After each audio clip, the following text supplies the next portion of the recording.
ನಾನಿಂದು ಇಲ್ಲಿ ನಿಂತಿದ್ದೇನೆಂದರೆ ಅದು ಅದೃಷ್ಟದಿಂದಲ್ಲ, ನಾನು ಮೌನವಾಗಿ ಮಾಡಿದ ಯುದ್ಧದಿಂದ. ಇದು ಬರೀ ಕಥೆಯಲ್ಲ, ಇದು ನಾನು ಪ್ರತಿದಿನ ನನ್ನೊಳಗೆ ನಡೆಸಿದ ಹೋರಾಟ. ಯಾರೂ ಕಾಣದ ನನ್ನ ಹೋರಾಟ.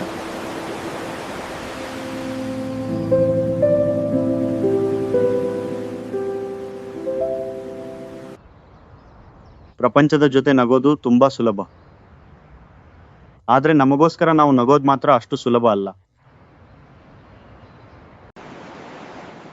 ಸುತ್ತಲೂ ನೂರಾರು ಜನರಿದ್ದರೂ ಬಾರದ ಒಂಟಿತನ. ಈ ಮೌನ ನನ್ನನ್ನು ಬಲವಾಗಿ ಆವರಿಸುತ್ತಿದೆ. ದೂರದಿಂದ ನೋಡೋರಿಗೆ ನಾನು ತುಂಬಾ ಹ್ಯಾಪಿಯಾಗಿ ಲೈಫ್ನ ಎಂಜಾಯ್ ಮಾಡ್ತಿರೋ ತರ ಕಾಣಿಸ್ತೀನಿ. ನಿನಗೇನೋ ಯಾವಾಗ್ಲೂ ಹ್ಯಾಪಿಯಾಗಿ ಇರ್ತೀಯ ಅಂತ ಫ್ರೆಂಡ್ಸ್ ಅಂತಾರೆ. ಆದರೆ ಆ ನಗುವಿನ ಹಿಂದೆ ಅಡಗಿರೋ ಆಯಾಸ, ಆ ಮೌನದಲ್ಲಿ ಅಡಗಿರೋ ನೋವು ಯಾರಿಗೂ ಕಾಣಿಸೋದಿಲ್ಲ. ನಾನು ಕೂಡ ತೋರಿಸಲ್ಲ. ಪ್ರತಿಯೊಬ್ಬರಿಗೂ ಒಂದು ಕನಸಿರುತ್ತೆ, ಒಬ್ಬ ವಿಶೇಷ ವ್ಯಕ್ತಿ ಇರ್ತಾನೆ. ನನಗೂ ಇದ್ದಾರೆ. ಆದ್ರೆ ಕಾಲ ಮುಂದೆ ಸಾಗ್ತಾ ಹೋದ ಹಾಗೆ ಕೆಲವು ಕನಸುಗಳು ಕರಗಿ ಹೋದವು, ಕೆಲವು ಮನುಷ್ಯರು ದೂರವಾಗಿ ಹೋದ್ರು. ಆದ್ರೆ ಜೀವನ ನಿಲ್ಲಲ್ಲ ಅಲ್ವಾ?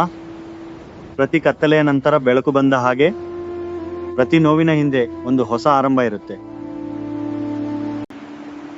ಅದಕ್ಕೆ ಇನ್ನೂ ನಡೀತಿದ್ದೀನಿ, ಇನ್ನೂ ನಗ್ತಿದ್ದೀನಿ, ಇನ್ನೂ ನಂಬ್ತಿದ್ದೀನಿ.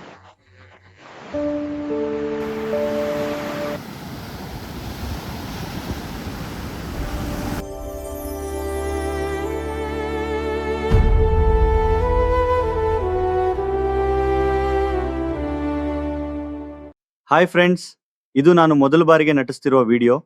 ಏನಾದರೂ ತಪ್ಪುಗಳಿದ್ರೆ ದಯವಿಟ್ಟು ಕ್ಷಮಿಸಿ. ನಾನು ನನ್ನ ಸ್ನೇಹಿತ ಸಂಗೀತಂ ಚಿಟ್ಟಿರಾಜು ಅವರ ನಿರ್ದೇಶನದಲ್ಲಿ ನಟಿಸಿದ್ದೀನಿ. ಇದೇ ರೀತಿಯ ಹೆಚ್ಚಿನ ವಿಡಿಯೋಗಳಿಗಾಗಿ ದಯವಿಟ್ಟು ನಮ್ಮ ಸಂಗೀತಂ ಯೂಟ್ಯೂಬ್ ಚಾನಲ್ಗೆ ಚಂದಾದಾರರಾಗಿ ಲೈಕ್ ಮಾಡಿ, ಕಾಮೆಂಟ್ ಮಾಡಿ ಮತ್ತು ಹಂಚಿಕೊಳ್ಳಿ. ಎಲ್ಲರಿಗೂ ಧನ್ಯವಾದಗಳು.